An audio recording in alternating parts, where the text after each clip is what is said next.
کا یہ ہے کہ حضور نے کیوں نہیں بتایا. جی تو یہ سوال تو حضور سے ہے. اگر آپ کے جی نظر میں یہ اصول دین ہے, جی جی دین کا بہت اہم جی جز ہے, جی جی تو یہ تو پھر اول تو نص قرآنی سے ثابت ہونا چاہیے. جی خلفاء. جی تو آپ کو کیوں رسول اللہ صلی اللہ علیہ وآلہ وسلم کی وصیت بھول گئی ہے کہ میں تمہارے درمیان قرآن اور اہل بیت علیہ السلام چھوڑے جا رہا ہوں؟ اگر تم چاہتے ہو, کسے کہہ رہے تھے وہ؟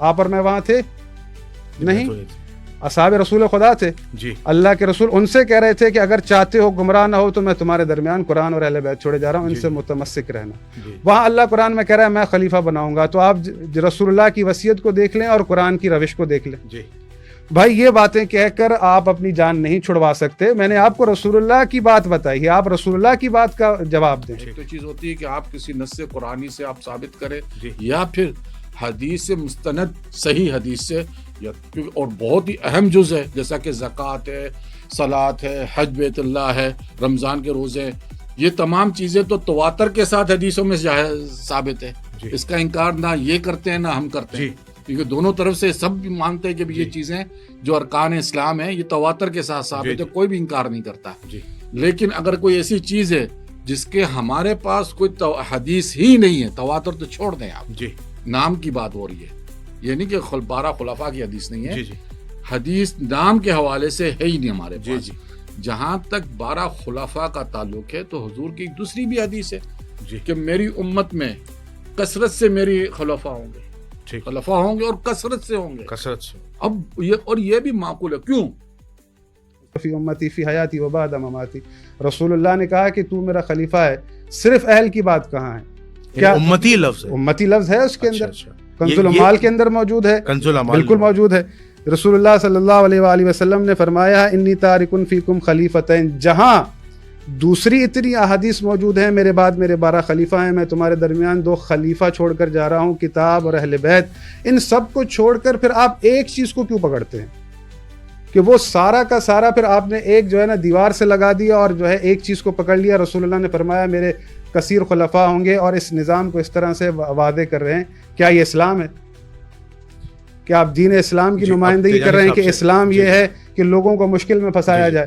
اللہ کہہ رہا ہے کہ یہ خلافت بنانے کا کام میرا ہے, رسول اللہ اس کی تشریح کریں گے, خلیفہ کیسے بنے گا. میں نے آپ کے ہمدرد صاحب میرے گھر پہ آ گئے تھے اچھا ڈرامہ کرنے کے لیے, اور مجھ سے میرے سامنے انہوں نے جو ہے ایک طریقے سے دھوکہ بازی کی میرے سامنے کہ جہاں لکھا ہوا ہے اسی کتاب میں کہ یہ حدیث فلانے راوی سے صحیح ہے اور فلانے راوی سے صحیح نہیں, یعنی 2 روایت ہے. تو جس روایت سے انہوں نے فلانے راوی سے میری وہ کر دی اجل, اور دکھا رہے کہ بھئی فلاں دیکھو اس میں لکھا ہوا ہے, تو اس طریقے سے وہ کر سکتا ہے. کبھی وہ میرے سامنے آئے تو پھر میں ان کو بتاؤں کہ یہ ظلم ہے, خیانت ہے. تم جاد علی زارعی صاحب سے, زارعی صاحب یہ بتائیے کہ 1447 سال میں آپ کا جو مکتب ہے, مکتبہ جعفریہ اہل تشیع, وہ ولایت علی سے مراد کیا لیتا ہے؟ ولایت علی ہے کیا؟ ولایت کیا منصب ہے؟ ولایت کیا فضیلت ہے؟ کیا ہے ولایت؟ ذرا یہ بتائیے. بسم اللہ الرحمن الرحیم, الحمدللہ رب العالمین والصلاة والسلام علی سید المرسلین وآلہ الطیبین الطاہرین المعصومین المظلومین.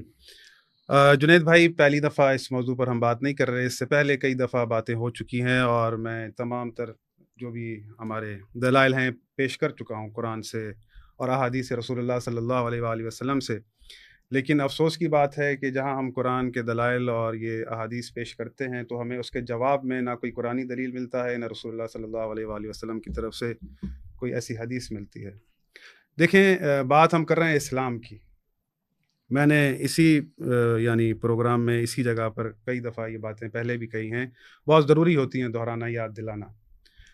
ہم دین اسلام کے ماننے والے ہیں, اور دین اسلام کوئی مذاق بات نہیں ہے. اللہ رب العزت نے فرمایا ہے ان الدین عند اللہ الاسلام, کہ اللہ کے پاس دین فقط اسلام ہے. ومن یبتغی غیر الاسلام دینا فلن یقبل منہ, جو بھی دین اسلام سے ہٹ کر کسی دین کی تبلیغ کرے گا, کسی اور دین کی بات کرے گا, تو میں اللہ قبول نہیں کروں گا. اللہ ہماری باتوں کو قبول کرے, یہ بہت زیادہ ضروری ہے. ہمارے عقائد کو ایکسیپٹ کرے, کیونکہ یہاں سے جانے کے بعد ہماری جنت اور جہنم کا فیصلہ ہمارے عقائد سے ہوگا. دوسری بات یہ کہ جو آپ نے سوال کیا ہے, ہمارا موضوع ہے, دیکھیں سیدھی سی صاف سی بات ہے, جو اہل سنت کا عقیدہ ہے رسول اللہ صلی اللہ علیہ وآلہ وسلم کے بعد روز روشن کی طرح, کہ رسول اللہ صلی اللہ علیہ وآلہ وسلم نے کسی کی وصیت نہیں کی. کسی کو اپنا جانشین خلیفہ نہیں بنایا. ہم یہ کہتے ہیں کہ رسول اللہ صلی اللہ علیہ وآلہ وسلم نے وصیت فرمائی تھی اور قرآن کے اندر اس کے اسبات اور دلائل موجود ہیں کہ اللہ رب العزت نے رسول اللہ کے بعد ایک نظام رکھا ہے, نظام ہدایت رکھا ہے, نظام ولایت رکھا ہے. زمین پر اللہ رب العزت نے اپنی ولایت کو رکھا ہے, الہی خلافت کو رکھا ہے. اسی تناظر میں ہمارے پاس آیات بھی ہیں, احادیث بھی ہیں, جو کہ میں کئی بار کوٹ کر چکا ہوں, لیکن یہاں پر میں تھوڑا سا مختلف بات کرنا چاہوں گا. میں نے اس آیت پر پہلے گفتگو کی ہے, لیکن تھوڑا سا ڈفرینٹ انداز میں تیجانی صاحب بیٹھے ہیں, ان کے سامنے شاید نہیں ہوئی. رسول اللہ صلی اللہ علیہ وآلہ وسلم نے فرمایا تھا کہ میرے بعد میرے 12 جانشین ہیں, جو کہ بخاری میں بھی ہے, مسلم میں بھی ہے, اور تمام دیگر کتب کے اندر بھی حدیث موجود ہے. اور میں نے مختلف علماء سے یہ سوال بھی کیا کہ رسول اللہ صلی اللہ علیہ وآلہ وسلم نے جن 12 کا کہا تھا وہ 12 کون ہیں, اور کوئی بھی ان کے ٹھیک سے نام نہیں بتا سکا. ہمارے پاس سیدھا سا صاف سا ایک کانسیپٹ ہے کہ رسول اللہ خود بتا کر جائیں کہ ان کی مسند کا وارث کون ہے, جانشین کون ہے. جہاں پر ہم روش خدا دیکھتے ہیں, اللہ کی روش کو دیکھتے ہیں, اللہ کی سنت کو دیکھتے ہیں, یہ بات پہلے آپ سن لیں کہ اللہ رب العزت اپنے کلام میں فرماتا ہے فَلَن تَجِدَ لِسُنَّتِ اللَّهِ تَبْدِيلًا, میں کبھی بھی اپنی سنت کو نہیں بدلتا, اللہ اپنی روش کو کبھی نہیں بدلتا. اللہ رب العزت نے گزشتہ قوموں کے تذکرے ہمیں سنائے تاکہ ہم اس سے ہدایت حاصل کر سکیں. حضرت موسیٰ علیہ الصلوۃ والسلام کے بعد اللہ رب العزت نے سورہ بقرہ میں فرمایا ہے کہ وَلَقَدْ أَخَذَ اللَّهُ مِيثَاقَ بَنِي إِسْرَائِيلَ وَبَعَثْنَا مِنْهُمْ 12 نَقِيبًا وَقَالَ اللَّهُ إِنِّي مَعَكُمْ لَئِنْ أَقَمْتُمُ الصَّلَاةَ وَآتَيْتُمُ الزَّكَاةَ وَآمَنْتُمْ بِرُسُلِي وَعَزَّرْتُمُوهُمْ وَأَقْرَضْتُمُ اللَّهَ قَرْضًا حَسَنًا لَأُكَفِّرَنَّ عَنْكُمْ سَيِّئَاتِكُمْ وَلَأُدْخِلَنَّكُمْ جَنَّاتٍ تَجْرِي مِنْ تَحْتِهَا الْأَنْهَارُ فَمَنْ كَفَرَ بَعْدَ ذَلِكَ مِنْكُمْ فَقَدْ ضَلَّ سَوَاءَ السَّبِيلِ. یہ آیت سامعین سن لیں, لکھ لیں اپنے پاس, سورہ بقرہ کی آیت ہے, سرچ کریں گے آ جائے گی. نمبر میں نے اس لیے نہیں بتایا کہ شاید آگے پیچھے نہ ہو جائے, میرے ذہن میں نہیں ہے. اللہ رب العزت نے حضرت موسیٰ کے بعد 12 نقیب قرار دیے, اور یہ فرما رہا ہے کہ وَبْعَثْنَا مِنْهُمْ, مجھ اللہ نے مبعوث کیے. یعنی اللہ رب العزت کے ارادے میں موسیٰ کے بعد 12 نقیب ہیں جنہیں اللہ خود مبعوث کر رہا ہے. یہ اللہ رب العزت نے ہمیں بتایا ہے, اور اللہ کے ارادے میں ہے کہ موسیٰ کے بعد موسیٰ کے 12 نقیب ہوں اور اللہ انہیں خود مبعوث کرے. اب آپ جا کر تحقیق اٹھا کر دیکھ لیں کہ ان 12 کے نام کس نے اناؤنس کیے تھے. اللہ نے حضرت موسیٰ کے ذریعے سے, اور اللہ رب العزت نے بنی اسرائیل سے عہد لیا تھا. اس عہد کے لیے آیت میں نے آپ کے سامنے پڑھ کر پیش کر دی. یعنی اللہ کے ارادے میں موسیٰ کے بعد 12 نقیب ہیں جن کا ذکر اللہ قرآن میں کر رہا ہے, ہمیں بتا رہا ہے. وہ قوم جس کو تمام ہونا ہے, ختم ہونا ہے, محدود قوم ہے, اس کے لیے تو اللہ کے ارادے میں ہے کہ موسیٰ کے بعد 12 نقیب ہوں, اور اللہ ان کو خود مبعوث کرنے کی بات کر رہا ہے. لیکن یہ کیسے ممکن ہے کہ وہ امت محمد مصطفیٰ صلی اللہ علیہ وآلہ وسلم جسے قیامت تک باقی رہنا ہے, جسے قیامت تک چلنا ہے, اور اس کے لیے اللہ کے ارادہ میں کوئی 12 نقیب نہ ہو, کوئی 12 اولیاء نہ ہو, کوئی 12 وصی نہ ہو, کوئی 12 خلیفہ نہ ہو, کوئی 12 امام نہ ہو. پچھلی امتوں کے لیے اللہ کے ارادے میں تھا, لیکن اس امت میں اللہ کے ارادے میں نہیں تھا, اللہ خود مبعوث نہیں کرنا چاہ رہا. یہ کیسے ممکن ہو سکتا ہے کہ گزشتہ امتوں میں تو اللہ خود کرے لیکن اس امت میں نہ کرے؟ تو یہ در حقیقت غور و فکر کی چیزیں ہیں کہ بھائی بنی اسرائیل کے لیے جو محدود قوم ہے جس سے ختم ہونا ہے, اس کے لیے تو اللہ کے ارادے میں ہے, اور ہمارے لیے کہ ہم خود جسے چاہیں انتخاب کر لیں تو یہ نہیں ہے. یا مختلف طرح کے طریقے ہوں کہ خلیفہ خود خلیفہ کو چن کر جائے, یا شورا ہو, یا فلاں ہو. یہاں اسی پوڈ کاسٹوں میں آپ کے علماء کہہ کر گئے ہیں کہ بھئی یہ کام لوگوں کا ہے, یا کسی نے اشارے کو لیا, کسی نے کچھ لیا. پچھلی امتوں میں ڈائریکٹ نام بتائے جا رہے ہیں, ہمارے یہاں آ کر کھچڑی کیوں پک گئی؟ میں ہمیشہ یہ سوال کرتا ہوں کہ بھئی رسول اللہ دنیا میں آئے کیوں ہیں, ان کا آنے کا ہدف کیا ہے؟ کہ اللہ رب العزت نے سورہ ابراہیم میں فرمایا ہے کہ کتاب انزلنا الیک لتخرج الناس من الظلمات الی النور, ہم نے اس رسول کو بھیجا ہے کتاب دے کر تاکہ تمہیں ظلمات سے نکال کر نور میں داخل کرے. اور رسول اللہ آپ کو بتا رہے ہیں کہ میرے بعد میرے 12 جانشین ہیں اور نام نہ بتائیں. یہ ممکن نہیں ہے. معمولی چیز بھی رسول اللہ سے لوگ پوچھتے تھے. کیا آپ قرآن پر توجہ نہیں کرتے کہ لوگ, بس ایک منٹ, یہاں تک کہ آ کر آیتیں موجود ہیں وَيَسْأَلُونَكَ عَنِ الْمَحِيضِ, یہ عورتوں کے حیض کا آ کے پوچھتے ہیں آپ سے. وَيَسْأَلُونَكَ مَاذَا يُنْفِقُونَ, یہ آ کر آپ سے پوچھتے ہیں کہ پیسے کیسے خرچ کریں. وَيَسْأَلُونَكَ عَنِ الْيَتَامَى وَيَسْأَلُونَكَ عَنِ الْخَمْرِ وَالْمَيْسِرِ, ہر چیز کا آ کر رسول اللہ سے پوچھ رہے ہیں. تو جب یہ آیت اتری ہوگی اطیعوا اللہ واطیعوا الرسول واولی الامر منکم, کسی نے رسول اللہ سے نہیں پوچھا ہوگا یا رسول اللہ آپ کی موجودگی میں جہاں آپ کی اطاعت واجب ہے, اللہ نے ہم پر تیسری اطاعت واجب کی ہے, اللہ نے ہمیں آپ کی موجودگی میں ایک اور اطاعت دی ہے کہ یہ کون ہے, اولی الامر کون ہے. جہاں دیگر چیزیں پوچھی جا رہی تھی رسول اللہ سے, کسی نے نہیں پوچھا ہوگا کہ اولی الامر کون ہے. آپ خود اولی الامر ہیں, آپ کی موجودگی میں ہمیں تیسری اطاعت کا حکم ملا ہے. تو آپ کے پاس احادیث لکھی ہیں، حضرت جابر بن عبداللہ انصاری رسول اللہ کے پاس آئے تھے، بارہا میں کہہ چکا ہوں. جی کامن سینس بھی بنتا ہے. اللہ نے وعدہ کیا ہے مسلمانوں سے، مومنین سے. یہ ساری چیزیں ڈفرنٹ نہیں ہیں، یہ ایک ہی چیزیں ہیں. اللہ رب العزت کا در حقیقت ارادہ ہے. جی اللہ رب العزت نے جہاں اپنے گزشتہ قوموں میں یہ ساری چیزیں رکھی، ارادوں کا بتایا، وہیں اللہ رب العزت نے مومنوں سے وعدہ کیا ہے. وعد اللہ الذین آمنوا منکم وعملوا الصالحات لا یستخلفنہم فی الارض کما استخلف الذین من قبلہم. کہ اللہ کا تم مومنوں سے وعدہ ہے کہ تم میں سے خلیفہ بنائے جیسے اللہ نے پہلے بنائے تھے. تو اللہ نے پہلے کیسے خلیفہ بنائے تھے؟ تو جہاں اللہ رب العزت کہہ رہا ہے میرا تم سے یہ وعدہ ہے کہ میں تمہارے درمیان خلیفہ قرار دوں جیسے پہلے قرار دیے تھے، تو اللہ یہ ذمہ خود اپنے لیے لے رہا ہے کہ میں قرار دوں گا. اور اس کے لیے تو میرا آپ سے یہی سوال ہے کہ اہل سنت والجماعت کی نظر میں ولایت علی ہے کیا، اور ولایت علی سے اسلاف امت نے کیا مراد لیا ہے، اس کا فہم بیان کیجیے. جی بسم اللہ الرحمن الرحیم. اللهم صل على سيدنا محمد الفاتح لما أغلق والخاتم لما سبق ناصر الحق بالحق والهادي إلى صراطك المستقيم وعلى آله حق قدره ومقداره العظيم. اما بعد، پہلی بات تو ہے زہرائی صاحب نے تقریر کی ہے، کوئی دلیل نہیں دی ہے. استغفر اللہ العظیم. زہرائی تھوڑا تھمل سے بڑھ رہا ہے. میں نے کہا آپ نے تقریر ہی کی، آپ نے کہا، میں نے کہا آپ نے سیاسی تقریر کی ہے. تقریر کرنا اور دلائل رکھنا ایک الگ چیز ہوتا ہے. انہوں نے ایک ہی بات کی کہ بھئی جب اہل یہود کے پاس نقبات ہے 12 اور پھر ہمارے پاس کیوں نہیں 12 ہے؟ پہلی بات تو یہ ہے کہ حدیث میں آیا ہے کہ بنی اسرائیل کے اندر صحیح حدیث ہے کہ جب کوئی نبی ہلاک ہوتا تھا یا رخصت ہوتا دنیا سے، اس کے بدلے میں دوسرا نبی آ جاتا. وہاں تو نبوت کا سلسلہ ٹوٹا نہیں تھا، جاری تھا. ٹھیک ہے، تو 12 نقبا سے انہوں نے کیسے بڑا استنباط کر لیا ہے، ماخذ کر لیا ہے اس معنوں کو کہ اگر ان کے پاس 12 ہوں گے تو ہمارے پاس بھی 12 ہوں گے. یہ کہاں سے استنباط کر لیا؟ یہ کوئی دلیل تو نہیں ہوئی نا. اور نقیب کا معنی کہاں سے خلیفہ ہو جاتا ہے؟ نقیب کا مطلب یہ ہوتا ہے کہ کوئی شخص جیسا کہ انسپیکٹ کرتا ہے، عربی کا لفظ ہے یہ. ٹھیک ہے نا، ہمارے یہاں عربی کا لفظ، اور میں چونکہ فورس میں کام کر چکا ہوں تو مجھے پتہ ہے کہ جس کے پاس 3 اسٹار ہوتے ہیں نا، اس کو انسپیکٹر اردو میں بولتے ہیں انگلش میں، اور وہاں بولتے ہیں نقیب. جی یہاں کیپٹن بھی بولیں گے عربی میں، تو وہاں اس کو نقیب بولیں گے. یعنی یہ دیکھتا ہے، دیکھ بھال کر رہا ہوتا ہے. اور یہ پھر حضرت موسیٰ علیہ السلام کے اپنے دور میں تھے 12 کے 12، ان کے بعد نہیں تھے. جی یہ ذہن میں رکھے بات کو. یہ حضرت موسیٰ علیہ السلام حیات تھے اور ان کو اللہ تعالیٰ نے یہ عطیت کی تھی. ان 12 میں سے بھی 10 جو تھے پھر گئے تھے، صرف 2 سے ہی راہ پہ تھے، کیونکہ انہوں نے کہا تھا کہ تم جو ہے اس شہر میں گھس جاؤ. جبابرہ جو قوم تھی جہاں اللہ تعالیٰ نے حکم دیا تھا بنی اسرائیل کو کہ تم اس میں گھسو، تو وہ انکار کر رہے تھے. ان میں 2 ایسے تھے کہنے کہ نہیں تم گھس جاؤ، اللہ تمہاری نصرت کرے گا. تو بنی اسرائیل اس پہ انکار کرے تھے. وہ اس شہر کو ٹٹولنے کے گئے تھے. وہ شہر کیسا ہے، کس لائق ہے ان لوگوں کو، تو وہ آ کے وہ ایک رپورٹ بنا کے دیں گے. سمجھ رہے بات کو؟ قصہ یہ ہے، اس 12 نقبا کا قصہ یہ ہے کہ وہ آ کے بنی اسرائیل کو ایک رپورٹ بنا کے دیں گے کہ ہم نے شہر کو اس طریقے سے پایا، اس قوم کو اس طریقے سے پایا. تو بنی اسرائیل نے جب ان کی تقریر دیکھی، سنی، وہ ڈر گئے کہ ہم کیسے داخل ہوئے، تو جبابرہ ہے. ٹھیک ہے نا. ان میں 2 ایسے تھے قابل کے کہنے اللہ سے تم ڈرو، اللہ تمہیں نصرت دے گا. تب اور بنی اسرائیل باہر اس شہر میں نہیں گئے. تو یہ دلیل نہیں ہوئی.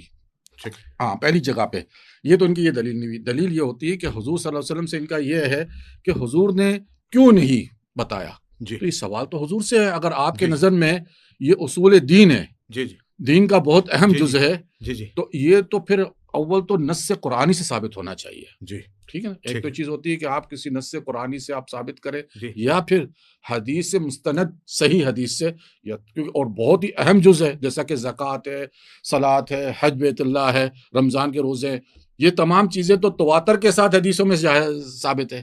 اس کا انکار نہ یہ کرتے ہیں نہ ہم کرتے ہیں، کیونکہ دونوں طرف سے سب بھی مانتے ہیں کہ یہ چیزیں جو ارکان اسلام ہیں یہ تواتر کے ساتھ ثابت ہے، کوئی بھی انکار نہیں کرتا.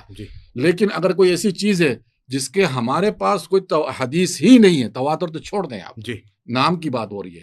یہ نہیں کہ 12 خلفاء کی حدیث نہیں ہے، حدیث نام کے حوالے سے ہے ہی نہیں ہمارے پاس. جہاں تک 12 خلفاء کا تعلق ہے تو حضور کی دوسری بھی حدیث ہے کہ میری امت میں کثرت سے میری خلفاء ہوں گے، خلفاء ہوں گے اور کثرت سے ہوں گے. اب یہ بھی معقول ہے. کیوں؟ اس کی وجہ ہے کہ دیکھیں ایک حدیث نبی صلی اللہ علیہ وسلم کی، کلکم راعی وکلکم مسئول عن رعیتہ، کہ تم میں ہر کوئی اپنی رعایا کا مسئول ہے. راعی مطلب جو دیکھ بھال کرنے والا، نگہبان ہے. ٹھیک ہے نا. اپنے ماتحت کا وہ نگہبان ہے. یعنی گویا آپ اپنے دائرے کے اندر، آپ اپنے گھر کے اندر نگہبان ہیں اپنے بچوں کے. آپ کی وائف آپ کے بعد نگہبان ہے، وہ اپنے اس طریقے سے ہر کوئی نگبان ہے. یہ نگبانی ہمیں اللہ اور اس کے رسول نے دی ہے. ٹھیک ہے نا. تو ہم خلیفہ کس کے ہو گئے؟ اللہ اس کے رسول کے. ٹھیک ہے. قیامت کے دن جب اللہ ہم سے سوال کرے گا نا تو یہی سوال کرے گا کہ جس کی نگبانی میں نے تمہارے ہاتھوں میں دی تھی تو تم نے اس کے ساتھ کیا سلوک کیا. جی. تو اس کا مطلب یہ ہوگا کہ اللہ نبی صلی اللہ علیہ وسلم کی وہ جو حدیث ہے کہ کثرت سے ہوں گے. اب وہ سے مراد اگر ہم بادشاہ حکام کو لے لیں ٹھیک ہے نا, وہ اس دائرے میں آ جاتے ہیں کیونکہ وہ نگبانی کا ان کو منصب دے دیا گیا تھا. اب وہ چاہے اس میں ظلم کر رہے ہیں, زیادتی کر رہے ہیں, یہ ان کا حساب قیامت کے دن. قبلہ ولایت کا فہم کیا ہے؟ ولایت کیا ہے؟ اچھا, اب ولایت کا فہم ہمارے یہاں جو ہے ایسا کوئی فہم نہیں ہے کہ قرآن سے ہم استنباط کریں کہ ولایت کے معنی حکمران کے ہو. ٹھیک ہے نا. کیونکہ اللہ تعالیٰ جہاں کہتا ہے المومنون والمؤمنات اولیاءهم بعضهم على بعض, قرآن کی آیت ہے کہ مومن اور مومنات ایک دوسرے کے اولیاء ہیں. اب اس میں اگر اولیاء حقان کے تو پھر اس کا مطلب ہے کہ ہر مرد یا عورت جو ہے دوسرے کا حاکم ہے, تو من نہیں سکتا ہے نا. اور وہاں ایک جگہ پہ اور بھی اس کے معنی بنے ہوئے کہ اللہ, اس کا رسول, جبریل اور مومنین کس کا ولی ہے؟ اللہ کے مددگار یعنی اللہ اس کا مددگار ہے اور اس کا جبریل مددگار ہے اور مومنین ان کے مددگار. کس کے؟ نبی کے. اب یہاں اگر ولی کے معنی حاکم کے ہو تو اس کا مطلب ہے نبی کے اوپر بھی مومنین بھی حاکم ہو گئے. اسی آیت کے تحت میں بات کر رہا ہوں. کوئی پاسبل نہیں ہے نا.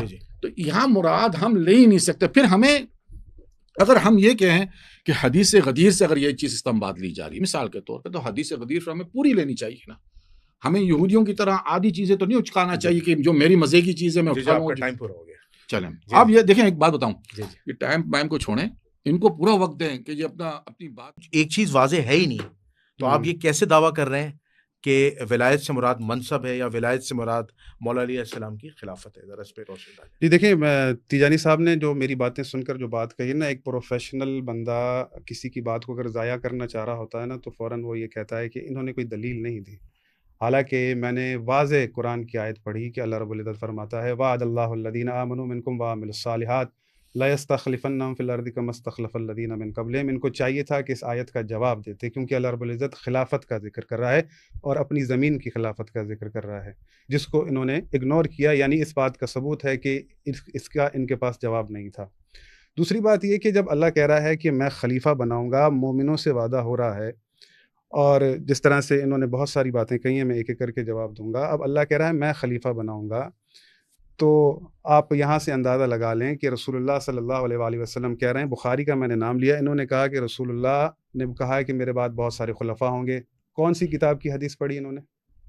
کون سی اس کی اسناد پیش کی؟ میں نے بخاری کی بات کی ہے, ان کا انہوں نے جواب نہیں دیا. رسول اللہ نے فرمایا تھا میرے بعد میرے 12 جانشین ہوں گے. میں رسول اللہ کے 12 جانشین جن کا نام رسول اللہ نے 12 لے کر کہا ہے ان کی بات کر رہا ہوں. میں کثیر خلفاء کی بات نہیں کر رہا جو کامن سینس بنتا ہی نہیں ہے, کہہ رہے ہم خلفاء ہیں. بھائی آپ اگر خلفاء ہیں, اللہ آپ سے پوچھے گا, آپ حفاظت کریں. جو کتاب آپ کو ملی ہے, کیا اس کتاب کے آپ وارث ہیں؟ کیا آپ اس کتاب کے سارے خوشکتر جانتے ہیں؟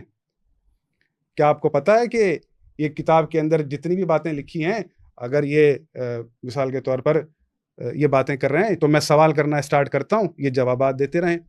کہ اللہ رب العزت فرماتا ہے وما من دابۃ فی الارض الا علی اللہ رزقها ویعلم مستقرها ومستودعها کل فی کتاب مبین. دنیا بھر میں جتنی مخلوقات ہیں, وہ آسمان کے پرندے ہوں, وہ زمین کے نیچے رہنے والی مخلوقات ہوں, سمندر کے نیچے جو مخلوقات ہیں, جو روئے زمین پر انسان چل رہے ہیں, جانور, ہر چرند پرند اس کو کتنا رزق ملے گا, کہاں ملے گا, کہاں سونپا جائے گا, سب کتاب مبین میں لکھا ہے. اب ذرا کتاب قرآن میں سے نکال کر دکھائیں کہ آپ کو کل کتنا رزق ملے گا. بھائی جہاں اللہ رب العزت پچھلے زمانوں کی بات کر رہا ہے, بھائی ہمیں سکھانے کے لیے بات کی تھی نا, وہی میں آپ کو کہہ رہا ہوں کہ وہ 12 نقیب جو آپ نے تفسیر پیش کی ہے اس میں اختلاف ہے, اختلافی تفسیر آپ اپنی پیش کر رہے ہیں 12 نقبا والی. حضرت موسیٰ نے بنایا تھا, اللہ کہہ رہا ہے میں نے مبعوث کیا تھا. بات ہو رہی ہے اللہ کے مبعوث کرنے کی, اللہ کی روش کی. اسی روش کو اپناتے ہوئے اللہ رب العزت کہہ رہا ہے کہ میں تمہیں مومنوں میں سے خلیفہ بناؤں گا زمین کا, نہ کہ کسی ایک ٹیریٹری کا, نہ عربوں کا, زمین کا خلیفہ بناؤں گا کہ جس کے پاس قرآن کی وراثت ہو. اللہ رب العزت فرماتا ہے اپنے کلام کے اندر گزشتہ قوموں کے لیے ثم اورثنا الکتاب الذین اصطفینا من عبادنا, کہ ہم نے کتاب کے وارثین بنائے, خود انتخاب کیے. ثم اورثنا الکتاب الذین اصطفینا من عبادنا, اپنے بندوں میں سے ہم نے ان کو انتخاب کیا, ہم نے ان کو چنا, کتاب کی وراثت دی. جہاں آپ کہہ رہے ہیں کثیر خلفاء, تو آپ کو کیوں رسول اللہ صلی اللہ علیہ وآلہ وسلم کی وصیت بھول گئی ہے کہ میں تمہارے درمیان قرآن اور اہل بیت علیہ السلام چھوڑے جا رہا ہوں. اگر تم چاہتے ہو, کسے کہہ رہے تھے وہ؟ آپ اور میں وہاں تھے نہیں, اصحاب رسول خدا تھے جی. اللہ کے رسول ان سے کہہ رہے تھے کہ اگر چاہتے ہو گمراہ نہ ہو تو میں تمہارے درمیان قرآن اور اہل بیت چھوڑے جا رہا ہوں, ان سے متمسک رہنا. وہاں اللہ قرآن میں کہہ رہا ہے میں خلیفہ بناؤں گا. تو آپ رسول اللہ کی وصیت کو دیکھ لیں اور قرآن کی روش کو دیکھ لیں. بھائی یہ باتیں کہہ کر آپ اپنی جان نہیں چھڑوا سکتے. میں نے آپ کو رسول اللہ کی بات بتائی ہے, آپ رسول اللہ کی بات کا جواب دیں کہ رسول اللہ جب کہہ رہے ہیں کہ میرے بعد میرے 12 جانشین ہیں, تو یہ آپ کے پاس نام نہیں لکھے, آپ ان ناموں کو مانتے نہیں ہیں. یہ بات ہدف ہے, کیونکہ اس میں جو کلام مقصد کا تھا وہ اٹھایا گیا اور جو مقصد کا نہیں تھا وہ نہیں اٹھایا گیا. یہ چیز اتنی مہم تھی کہ رسول اللہ صلی اللہ علیہ وآلہ وسلم کا جنازہ تک چھوڑا گیا کہ بھئی یہ خلافت ضروری ہے جی, کہ بھئی پہلے خلیفہ بن جائے ورنہ امت منتشر ہو جائے گی, اور اللہ کے ارادے میں, رسول اللہ کے ارادے میں کچھ بھی نہیں ہے. جی. رسول اللہ امت کو ایسے ہی چھوڑ گئے. جی. حضرت عائشہ حضرت عبداللہ ابن عمر سے کہہ رہے ہیں اپنے بابا کو کہنا کہ امت کو ایسے نہ چھوڑ جائے, ان کے اوپر نگہبان خلیفہ مقرر کر کے جائے. یہ سب تمام شخصیتیں اس بات کا فکر رکھتی ہیں کہ امت کا کوئی خلیفہ ہونا چاہیے, لیکن اللہ کے رسول کو امت کی خلافت کی کوئی فکر نہیں, اللہ کو خلافت کی کوئی فکر نہیں, اللہ کے پاس راہ ہدایت ہے ہی نہیں, ہدایت کا رستہ تمام ہو گیا. بھائی اللہ رب العزت نے حضرت ابراہیم کو امام بنایا تھا, تدریجاً نبی بنایا, رسول بنایا, خلیل بنایا, امام بنایا. آزمائش دینے کے بعد حضرت ابراہیم دعا کر رہے ہیں کہ امامت میری ذریت میں رکھ. حضرت ابراہیم جانتے ہیں کیونکہ اللہ نے عہد لے رکھا ہے کہ ہدایت کا ذمہ میرے پاس ہے, میں ہدایت کروں گا. ان علینا للہدیٰ, کتنی بار میں آیتیں یہ پڑھ چکا ہوں. ان آیتوں کا شاید یہ قرآن سمجھتے نہیں ہیں یا ہمارا قرآن پڑھنا ان کو سمجھ میں نہیں آتا. اللہ رب العزت کہہ رہا ہے قُلْنَا اهْبِطُوا مِنْهَا جَمِيعًا فَإِمَّا يَأْتِيَنَّكُم مِّنِّي هُدًى فَمَنِ اتَّبَعَ هُدَايَ فَلَا خَوْفٌ عَلَيْهِمْ وَلَا هُمْ يَحْزَنُونَ, کہ تم نیچے اتر جاؤ جب تمہارے پاس میری طرف سے ہدایت آ جائے. جس نے بھی میری بھیجی ہدایت کی اتباع کی, روز معاشر اسے نہ کوئی خوف ہوگا, نہ ہی کوئی رنج ہوگا, نہ کسی پریشانی میں مبتلا ہوگا. تو بھائی جب بات ہدایت کی ہے تو اللہ کے رسول کیا کہہ رہے ہیں؟ اگر چاہتے ہو گمراہ نہ ہو, جو بات اللہ کہہ رہا ہے وہی اللہ کے رسول کہہ رہے ہیں. اگر چاہتے ہو گمراہ نہ ہو تو میں تمہارے درمیان قرآن اور اہل بیت چھوڑے جا رہا ہوں. اس کو تو آپ کھاتے میں نہیں لاتے.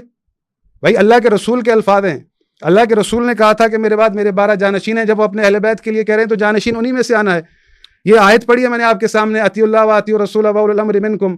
اب آپ کہہ رہے ہیں کہ یہ لوگوں کا انتخاب ہے, اطاعت ہمیں اولو الامر کی کرنی ہے, اللہ نے واجب کی ہے. اب فیصلہ آپ نے کرنا ہے کہ اولو الامر اللہ کے بنائے کی کرنی ہے یا خود کے بنائے کی کرنی ہے. یہ فیصلہ آپ نے کرنا ہے. اب آپ ان کے ذہن تیجانی صاحب سے کیا سوال کریں گے جس کا یہ نہیں دیکھیں, میں یہ کہہ رہا ہوں کہ آپ جس نظام کی یعنی اتنے بڑے مہم مسئلے کو آپ ایسے ہوا میں اڑا رہے ہیں. بہت سارے خلفاء ہوں گے, ایک ضعیف روایت سنا رہے ہیں جس کو آج تک آپ نے بھی کبھی نہیں سنا ہوگا. بہت سارے کثیر خلفاء ہوں گے, ان کا کیا کریں؟ بھائی کچھ تو کہا ہوگا ان کا, ان کی اطاعت کریں, فرما برداری کریں. وہ کون سے کثیر خلفاء ہیں؟ ہم ڈھونڈتے پھرے ان کو, یا اللہ کے رسول نے خود بتایا وہ کثیر خلفاء کون ہیں؟ اللہ کے رسول یہی بتانا چاہتا ہوں, ہر دفعہ یہی باتیں دہراتا ہوں. اللہ کے رسول لوگوں کو منجدار میں پھنسانے نہیں آئے تھے. اللہ کے رسول کی وصیت روشن اور واضح ہے.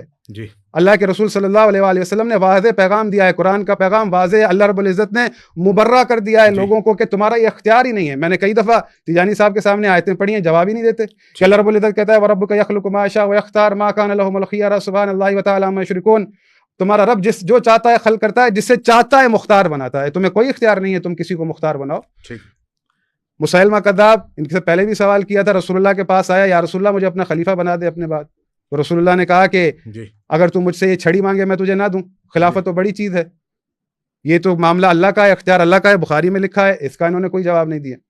بھائی آپ رسول اللہ کی وصیت کی باتیں کر رہے ہیں, یہ رسول اللہ کی وصیت آپ کو نام چاہیے نا. آپ نے مجھے یہی کہا تھا نا, یہ المستدرک علی الصحیح ہے, تیجانی صاحب کے سامنے کھلی ہوئی ہے کہ رسول اللہ صلی اللہ علیہ وآلہ وسلم نے فرمایا, قال ابن عباس وقال له رسول اللہ صلی اللہ علیہ وآلہ وسلم انت ولی کل مومن من بعدی ومؤمنہ, کہ تو میرے بعد مومن مردوں اور مومن عورتوں کا ولی ہے. ھذا حدیث صحیح الاسناد.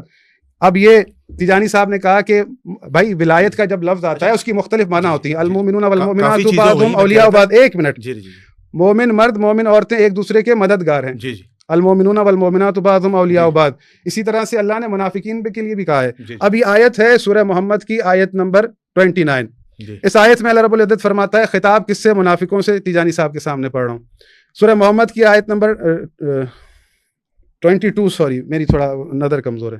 فَهَلْ عَصَيْتُمْ إِن تَوَلَّيْتُمْ أَن تُفْسِدُوا فِي الْأَرْضِ وَتُقَطِّعُوا أَرْحَامَكُمْ.